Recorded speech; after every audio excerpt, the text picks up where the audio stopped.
नमस्कार,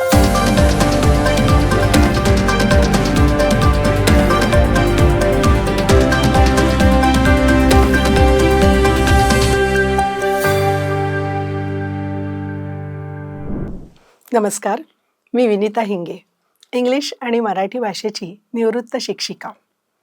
आज मराठी भाषा गौरव दिन. त्यानिमित्ताने शंखनाद प्रस्तुत या विशेष कार्यक्रमात आपले सर्वांचे स्वागत आहे. माझ्या मराठी मातीचा लावा ललाटास टिळा, हिच्या संगाने जागल्या दऱ्याखोऱ्यातील शिळा. मराठी भाषा अशी महाराष्ट्राच्या दऱ्याखोऱ्यांमध्ये बोलली जाते. तिच्या अनेक बोली आहेत. त्या प्रत्येक बोलीची गोडी अवीट आहे. भाषा टिकवायला हवी, तिच्या बोलीही टिकायलाच हव्यात.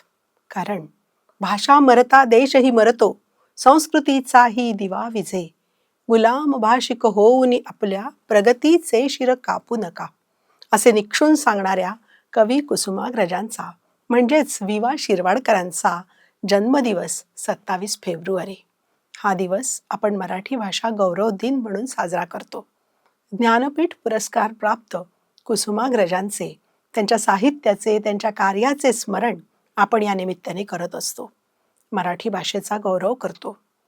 मराठी ही आपली मातृभाषा आणि आपली राजभाषाही. आता 3 ऑक्टोबर 2024 रोजी आपली मराठी भाषा अभिजात भाषा म्हणून घोषित झाली आहे. याचा आपल्याला आनंद आहे, रास्त अभिमानही आहे. त्यामुळे आपल्या मनात नवी आशा, नवा जोश निर्माण झाला आहे. आपल्या या प्रवाही भाषेला अभिजात भाषेचा दर्जा मिळाला ही गौरवाची गोष्ट नक्कीच आहे. पण प्रश्न आता असा आहे की आपण मराठी भाषेसाठी काय करणार? इतर कुणी काय करावे, सरकारने काय करावे, असे लोक सतत सांगत असतात. यापेक्षा मी स्वतः काय करते, मी काय करायला हवे, हा विचार महत्त्वाचा आहे. कारण आज इंग्रजी शिक्षणाकडे सगळ्यांचा ओढा आहे. इंग्रजी माध्यम सगळ्यांना खुणावत आहे. जागतिकीकरणानंतर भारतात इंग्रजी भाषेचे महत्त्व पूर्वीपेक्षाही अधिक वाढले आहे. इंग्रजी ही आज ज्ञानभाषा आहेच. ती संगणकाची भाषा आहे. तिचे महत्त्व वादातीत आहे.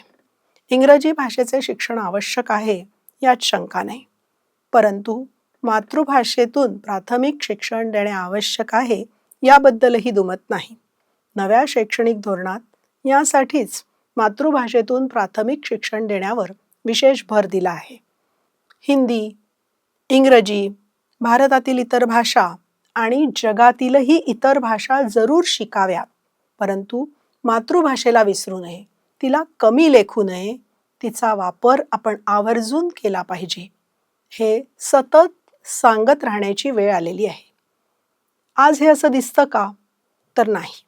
आज घरातही मातृभाषेचा वापर कमी होताना दिसतो. अकारण इंग्रजी शब्दांचा वापर लोक करत असतात आणि मराठीतील अनेक अर्थवाही सोपे शब्द मागे पडतात. आपण आठवून पाहिले तर रोजच्या वापरातील इंग्रजी शब्दांची यादी फार मोठी होईल. तरुण मंडळी सहजपणे प्रत्येक वाक्यात सो, बट, ॲक्च्युअली, सिरियसली असे म्हणतात, तेव्हा गंमत वाटते. स्वयंपाकघर न म्हणताना किचन हा शब्द रूढ झाला आहे आणि आई बाबा या ऐवजी मम्मी, पप्पा, डॅडी हे शब्द खेड्यापाड्यात सुद्धा रूढ झाले आहेत. आपल्या घरातील खोल्यांना जेवणाची खोली, बैठकीची खोली असे न म्हणता त्यासाठी इंग्रजी शब्द का वापरावे लागतात हे कळत नाही. घरात आपण आवर्जून मराठी भाषेतच बोलले पाहिजे.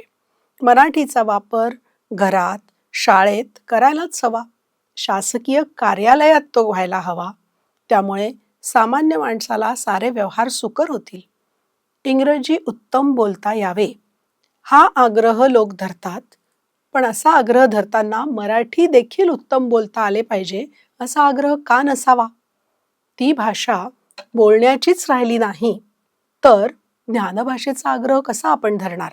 मराठी ज्ञानभाषा झाली पाहिजे असे आपण सहज म्हणतो, सतत म्हणतो आणि ती तशी होणे अशक्य नाही. दृढ इच्छाशक्ती असल्यास ती नक्कीच करता येईल याची इतिहासातील उदाहरणे आपणा सर्वांना माहिती आहेत. मराठी संतांनी मराठी भाषा टिकवली, तिला ज्ञानभाषा बनवली हे आपल्याला त्यांच्या साहित्यातून दिसून येतं. संत मुकुंदराज, संत ज्ञानेश्वर इत्यादी संतांच्या काळातही भाषा संघर्ष होता. संस्कृत ही ज्ञानभाषा होती. या संतांनी मराठीला ज्ञानभाषा बनवण्यासाठी खूप प्रयत्न केले, लढा दिला.